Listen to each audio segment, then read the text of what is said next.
જય શ્રી રામ ભક્તોજનો. આપણને એવું લાગે છે કે આપણે મરી ગયા, ફલાણા ભાઈ મરી ગયા, આ મરી ગયા, ફલાણા મરી ગયા. કોણ મરે છે ભાઈ? કોઈ મરતું નથી.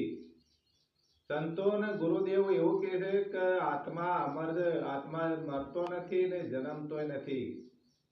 દાખલા તરીકે આપણે કોઈ પણ ઉદાહરણ જો, એટલે સૂર્ય ભગવાનનો જે પ્રકાશ છે ને,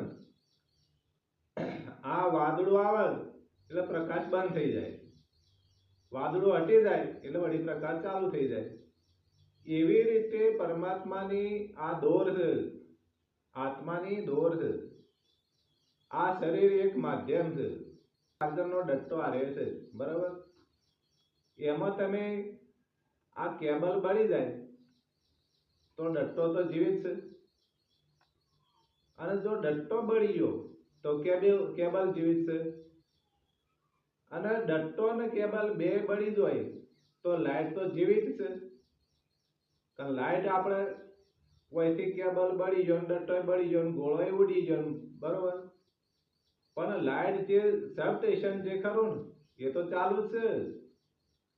એવી રીતે પરમાત્માનું સબસ્ટેશન આપણા આ એન્ટીના હોય ને, એન્ટીના એ ટાઈપનું દોર છે.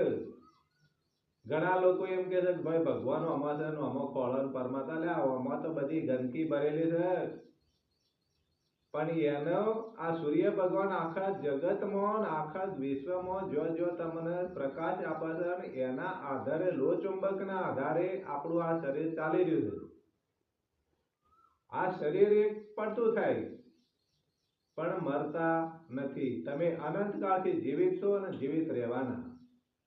દાખલા તરીકે નરસિંહ ભગવાન થઈ ગયા, કેટલા યુગ થઈ ગયા, કેટલા વર્ષ થઈ ગયા તો હું નથી જાણતો. પણ નરસિંહ ભગવાન ભક્ત પહેલા, એ બધાય ભક્ત પહેલા તો આપણે જોયા નથી, તો એનું નામ તો ગવાય ને. કોણ મરી ગયું? ભગવાન ભક્ત પહેલા દેશો મરી ગયા છે ભાઈ. એના પાછળ કોઈ રામ કો, કૃષ્ણ કો, ઘણા મહાન સંતો થઈ ગયા, ભગવાનના જેવા ભગવાન શ્રી કૃષ્ણ મરી ગયા. ક્યાં મરી ગયા ભાઈ? કોઈ મરી જ નહીં ગયા, જીવતા જ છે, કોઈ મરતું નથી. દાખલા તરીકે આપણે સાધારણ ઉદાહરણ લઈએ. ગાંધી બાપુ કહેતા કે આપણે અંગ્રેજોને હટાવવા માટે ગાંધીજી કલમથી લડ્યા, એમનું શરીર પડી ગયું અને દેશને આઝાદ કરાયો, બરોબર.